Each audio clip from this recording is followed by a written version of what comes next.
Hi, there's an important message that I'd like to share. And it's really my belief, actually, that mental health diagnoses do not begin to explain the impact it has on someone's quality of life. So let's take ADHD as an example. ADHD is a neurologic psychiatric disorder that is characterized by hyperactivity and or inattentiveness that significantly impacts someone's quality of life. It's a mouthful, right? Like, what does that actually mean? How does that actually manifest in someone's academic, their social, their work life, and so on? So that's essentially today's aim, to talk about ADHD and to really understand what ADHD might actually feel like for someone who experiences it. I'm Monica, and I'm today's host for the Ask an Advocate series. I am so lucky to be joined by Jess, who is a full time content creator and mental health advocate. I'm going to introduce you all to her now. Hello, Jess. Hi, how's it going, Monica? Hello, everyone. It's great. Thank you so much for being here. It feels like such a big honor. I have always been such a big fan of the Psych2Go channel, and to be here is just a dream come true. So, thank you for having me. Of course. And thank you so much for agreeing to share your story. Can I just ask, if possible, would you like to tell us a bit about yourself and to introduce yourself to the Psych2Go community? Oh, yeah, absolutely.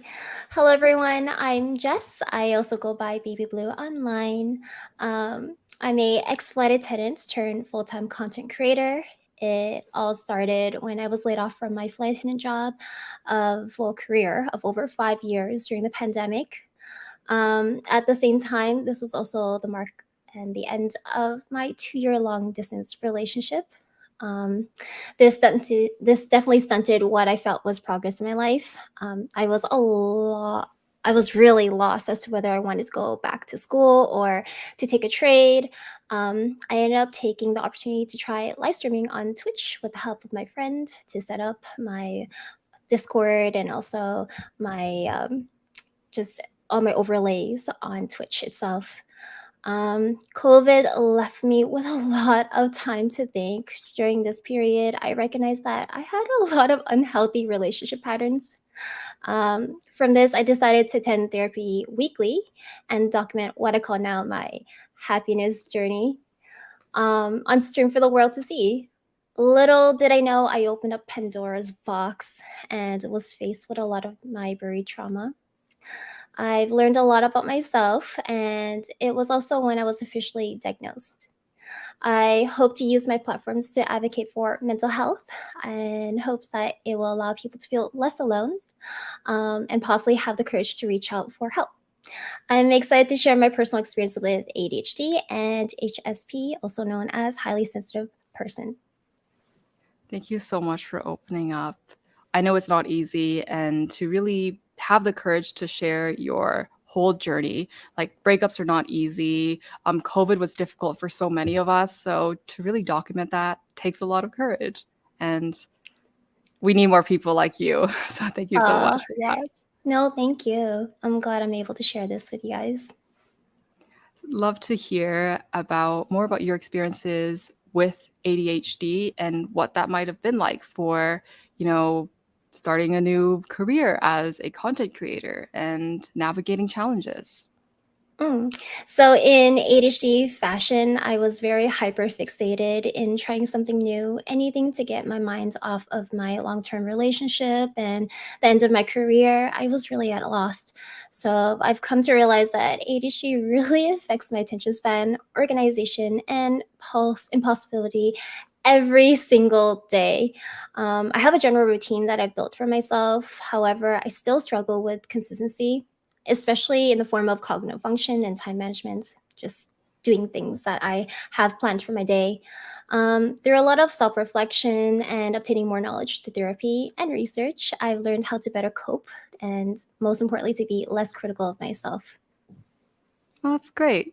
And you did mention earlier on, I picked up on what you mentioned, a highly sensitive person. Do you mind elaborating what that experience is like for you? So essentially, being a highly sensitive person is a personality disorder, and it amplifies my sensitivity to external and internal stimuli. From this, I've become hyperfixated on learning about what could be the cause. Applying this knowledge to my past has been both a relief and a source to my continuous confusion as I move forward in life. It really has helped validate my sensitivities when I was younger and dysregulated. Um, I always thought I was, or I've been told I was a crybaby as a kid, and I never really understood that and was being quite critical of myself. On the other hand, it also makes me especially aware of other people's energies in the same room. It really sounds like you put a lot of introspection and thought into your whole journey. And I wonder whether there was kind of a moment when you realized that, oh, I might have symptoms of ADHD and I identify as being someone who is a highly sensitive person. Was it Hmm. really a moment or was it sort of kind of over time? It was definitely a gradual process. It didn't happen overnight. I got into a lot of trouble, especially in school and at work for being forgetful and late. I would rationalize that it was a product of depression. This whole time, I thought it was just depression that led me to have the symptoms that I did. I came across the symptoms of ADHD on the internet one day, and it really resonated with me with some mixed emotions. As for being HSP, I noticed my sensitivities to sounds and smells in particular were oddly high. I Mhm. see. And was this something that you decided to pursue like formal diagnosis for in terms of ADHD or because I haven't Hmm. actually, by the way, as a side note, I never came across the term of highly sensitive person until I read more about kind of the literature around it because I think it's not formally a clinical term, so it's something really new to me and it's also a great learning point I think for both me and possibly the community. Oh, absolutely. I do believe it's fairly new. I also just learned about this diagnosis through my own therapist as well. So it was really interesting deep diving into it. Um, a little bit more about HSP I wanted to add was that it this included my emotional sensitivity, and I thought I was maybe perhaps on the spectrum of being an over empathizer, because my heart can't handle consuming too many triggering topics such as death, abuse, or violence. I really have to be mindful of my state of mind before engaging in these certain parts of life, especially with consuming media. And the process of seeking diagnosis for ADHD and HSP, during a therapy session, I discussed my complicated childhood with the guidance of my therapist. Honestly, the best person ever that has made such a big difference in my life, and I will always advocate for going to therapy. I asked her if my current symptoms may be rooted in ADHD. At that very moment, I was able to connect the dots, and I had an epiphany that perhaps it was my untreated ADHD that influenced my depression. Mhm. It's common that there's a lot of comorbidities, so overlapping conditions, and that one could mask another, or that one could really exacerbate another.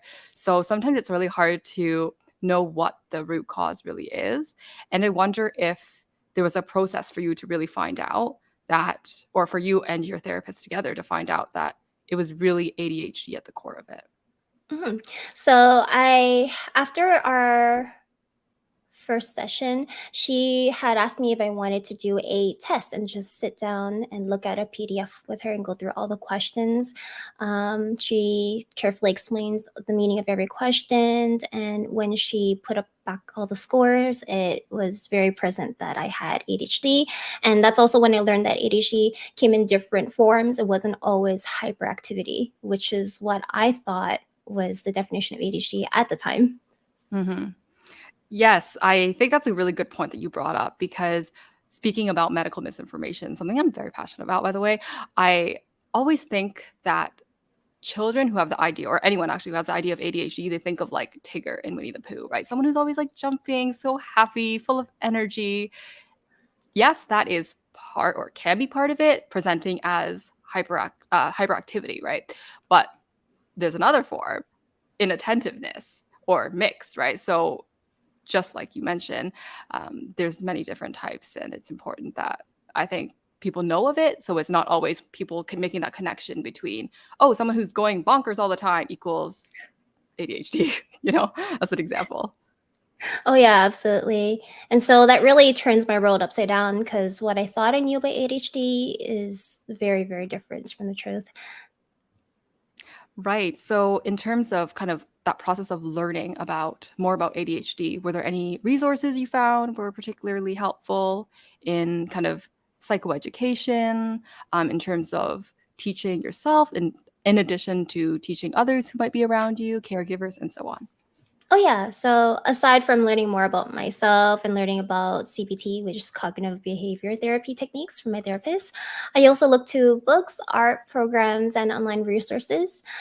Two books that I would recommend are "You Mean I'm Not Lazy, Stupid or Crazy," and "The 5 Second Rule." The first book is really great in trying to teach you how a person with ADHD's brain works and to have a lot more compassion towards yourself.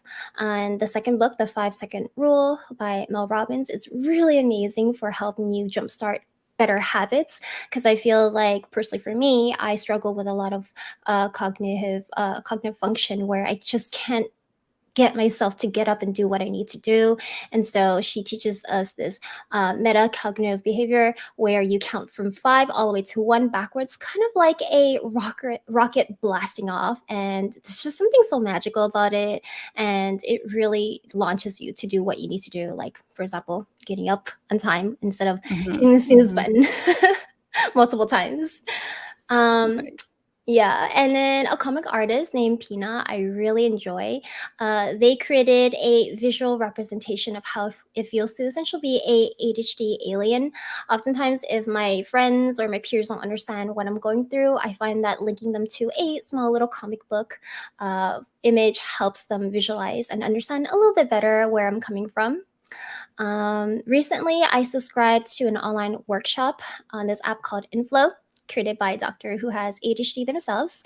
It provided courses of all sorts of topics, and it's very, very ADHD friendly in that it assigns you a coach to keep you accountable. And it not only provides text courses, but also an audio portion, and you can control the playback speed. I don't know about you, but on YouTube, I watch majority of my videos at like 1.5 or 1.75 playback speed. Oh, absolutely. Ever since kind of realizing the power of 2 times speeding everything, I've only just watched things on 2 times speed, like lectures, videos, because now I can watch things 2 times as fast and get Mhm. 2 times the amount of information at the same time. So, yeah, definitely with that. And another thing I wanted to say is that I love how material these days in terms of like psychoeducation comes in so many different forms. So you mentioned like comics. Love that. I still love comics. I still read Calvin Hobbes. I know it's a side tangent, but love it. Love Peanuts I comics. love it. Love how there are comics related to mental health now. I really love how there's also things being created by people who experience ADHD themselves, because it's really great to know that this is something created by someone who gets it, you know? Mhm. Oh yeah, it feels so much more relatable in that sense, where it's not just books, it's also YouTube or even TikTok. And for example, some online resources that I personally enjoy. I know you guys had the opportunity to interview him, Dr. K from Healthy Gamer, GG. And then there's also Jessica McKay from How to ADHD. And then eventually I found you guys like to go as well. Amazing. I know it's also like on the other kind of, I think, spectrum of materials available. I'm someone who loves to read kind of like textbook heavy things. So for viewers who also are into that kind of stuff, the DSM is the Bible for psychiatry. It's Ooh. currently it's the Diagnostic and Statistical Manual for Mental Health Disorders or Mental Disorders, and I think it's currently at the fifth edition, like fifth revised edition or something. So if people are really keen on reading really dense texts that psychiatrists use or clinical psychologists use, and that's also another resource. But I will say there's a lot of jargon in there, and sometimes it's not always accessible. So having these options as well that you mentioned are, yeah, really great. That's amazing. I feel like I'm gonna hyper fixate on this and just go on to like a binge reading everything. It's always such a great thing to do, though. I feel like I definitely go into rabbit holes, like, just when I have moments when I really focus well, right? And then moments when I don't, but in the moments that I really focus well, I, like, really dig into a topic, and I love that. It's really a fulfilling process, and, yeah, I would encourage everyone to do the same. Hmm. So you also mentioned, I picked up even before our chat, a little tangent about um, the DSM and resources, that some of the challenges you faced were things like organization, and you mentioned some sort of like things related to cognition as well. I was curious to know if there are any other challenges you might face, especially with relation to being a highly sensitive person and to having ADHD as well. Mm. So I would have to say it's very apparent in my daily life. Um, there has been an improvement of quality in my life since discovering my diagnosis, and I'm still taking it day by day and I'm still working on these challenges. I believe it's a never ending journey for me to learn more about myself and how other people cope as well. Is there anything specific that you think that you learned in CBT that is such a great resource, for example, you think it's worth sharing? Yeah, I believe having a lot of grounding practices such as meditation and making sure that you allow yourself to have the space to feel what you need to feel in that moment, because I feel emotions on such a strong extreme level. It gets very frustrating, and my first instinct previously was just to blow up or cry. I believe that now that I can recognize these symptoms from the very, very beginning. My therapist calls it like the green light, the yellow light, the red light. If I ever sense the yellow light symptoms, that's when I take myself away from the environment, really breathe. And truthfully, I had difficulty with meditation because I couldn't concentrate long enough. And so what really helped me start with meditation before that was the Wim Hof method, where I just focus on breathing very, very quickly, like in a certain method where I just inhale, exhale, exhale, inhale, exhale, exhale, and that helped me a lot with my emotions. For ADHD, it really helped by using resources such as setting alarms to remind myself to use the toilet, eat food. And every single time I feel like I'm burnt out, I just go back to the basics, my basic needs, and that's to sleep enough, get my 8 hours in, have proper nutrition, because you are what you eat, as your stomach really produces all the serotonin that your brain needs to have a happy brain. Physical activity, it doesn't have to be much, just 30 minutes a day. And of course, mindfulness. And mindfulness, if meditation is not your thing, I find journaling is very, very helpful. Definitely agree with that. And I also find it really fascinating how you're able to adapt kind of how you use mindfulness to work for you. Because classically, we think of mindfulness as, focusing on the moment, right? And there's also actually a common misconception that people think they need to be focused, but what I've learned, and I think what the literature generally says, it's like it's just being aware of the present moment. So whether that's having thoughts that are so, I don't know, distracting or whatever, it's kind of like calmly bringing those thoughts back, and like really centralizing yourself rather than feeling like you need to focus on one thing per se. But yeah, it's just to say that there's different psychological approaches to better feel grounded in the moment. And thank you for sharing those. Of course. I also wonder if I know with many psychological and neurological conditions that pharmacology is also a whole topic in of itself. And I frankly believe that is very important. So we previously mentioned lots of different psychological techniques. So things like mindfulness, things like journaling you mentioned. For me, I actually find it really helpful to have a calendar. I plan like every minute of my day. But yeah, what are your thoughts on kind of pharmacology in terms of treatments for ADHD? I'm all for it. Previously, I was personally very not skeptical, but very cautious about medications because I don't know how my body would react to certain symptoms and, of course, the side effects with anything. There's always pros and cons, and so I think it's very important to talk to a professional when it comes to medication. But I'm all for it. Personally, for me, I have taken Wellbutrin, and essentially in Canada specifically, it's Mhm. prescribed for um, depression and for ADHD, but in America, it's specifically for depression, but off label for ADHD.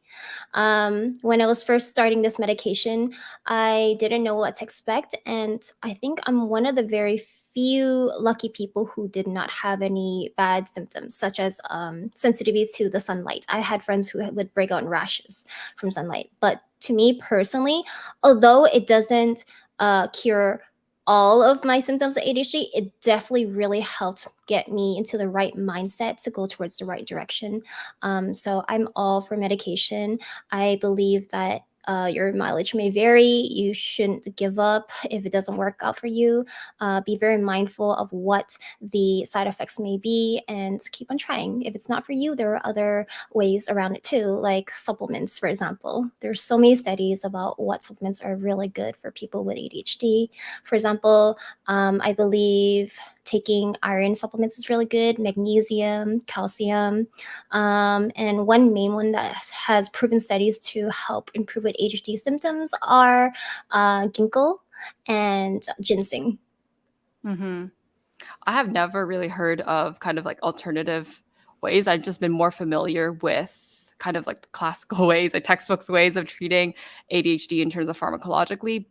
But I really believe that there's just so much kind of variation out there. Mhm. For example, like how do we classically treat ADHD? So there are two kind of classes, like there's stimulant medications. You think of things like methylphenidate, as an example, Ritalin, Concerta. You think of other sort of stimulants like what is it called, Vyvanse, a prodrug, and then there's like non-stimulants. So things like atomoxetine, which is known as Strattera. These are classically like medications that will increase norepinephrine in your body, dopamine in your body, and try to help you focus more. But not everyone responds to them, hence the need to look at other sort of kind of alternatives, whether it's alternative medications, vitamins, psychological things, so Oh on. yeah. So I think it's really great that there's so many options out there. And I think I really want to bring up this point of pharmacology just as a way for people to be aware that there are options. So it's like if one thing doesn't work, which I will say it's frustrating, but I would encourage to keep trying because it's a whole journey and it will be a rewarding one once there's a moment when you feel like there's something you can do about it and that there's hope. Oh, 100%. And I also went to the point that Monica was making, but I feel like a lot of people may feel some sort of shame when it comes to taking pharmaceutical approaches. And I really don't want you guys to get trapped into that bad feeling. At the end of the day, it's your personal journey and you know your body best. And if you've done all the research and you've contacted a professional, I don't see anything wrong with trying to make the quality of your life easier and better. Exactly. I think one way that I think about it is that if you have a cholesterol problem, your doctor is going to probably prescribe you like a statin, like cholesterol lowering drug. You're not going to feel like, oh, I'm not going to take it because like I've got like a cholesterol problem. Similarly, if you have, let's say, diabetes, you're not going to stop taking your medication or like taking your daily glucose level checks because whatever reason, like because you feel bad. I think mental health conditions, neurological conditions are the same. They are medical conditions and they warrant the same kind of care and the same sort of attention. So just to really second what you just said there. Mhm. I'm also wondering, just as a kind of, I think, a holistic perspective of how do you feel that having ADHD as a HSP, highly sensitive person, really has changed your perspective on life after, seeking help, after kind of making these adaptations to improve your quality of life? How has it all gone? How has it been? It's definitely been a roller coaster of emotions.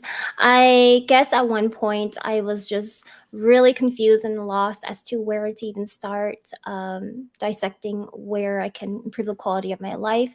At the same time, by learning more about these symptoms and what's considered normal, I've become a lot more compassionate towards myself. I believe that a lot of people with ADHD, including myself and others, can relate to the feeling of being especially tough on ourselves when it comes to the daily life and just the daily tasks that you need to finish.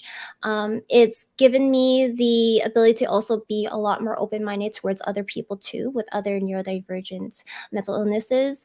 Um, and that's why I started just documenting everything online. I really want to use my platforms to show that you guys are not alone and there's no shame in trying to find out more information about yourself. Amazing.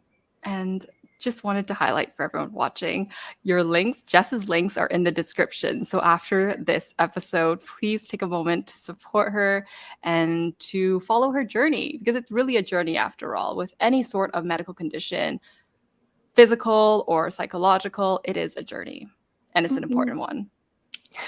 So, just to finish off today's interview, I wanted to ask you if you had one takeaway for someone who might have ADHD or for someone who might be supporting someone with ADHD, what would that takeaway be?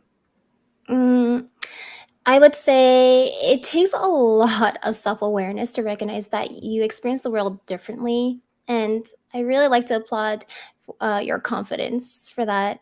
Good on you for making it this far. I know I've been wandering around lost in the dark for a long time before my diagnosis. I never ever want you to fall into the stigma of not being quote unquote normal. And although there's no harm in doing your own research, my advice would to be to speak to a professional and get a formal diagnosis if possible. I know therapy can be costly. However, I believe it is worth the investment. There are so many resources available with affordable options. Don't be discouraged, as there are communities that you can seek for support. Most importantly, remember that you are not alone. There are resources available to help you navigate on your journey of self-discovery and self-acceptance. I am proof that of that, and there's so many successful people out there with HD, such as Justin Timberlake, Trevor Noah, Einstein, Emma Watson, and our wonderful host, who's a med student, Monica. Yes, thank you so much. And yes, if I were to also add to that message you were saying about, seeking help, seeking therapy and all that, really, you are an investment. And I would encourage everyone as well to, if they feel comfortable, to seek help and do something about it because there's just so much it's a whole journey. There's just so much to experience and it's really a learning process. So that's all I have to say on my end. Thank you so much. No, thank you. And thank you, everyone, for tuning in. I really appreciate this opportunity. Yes, thank you to all the Psych2Goers as well. Thank you to Jess.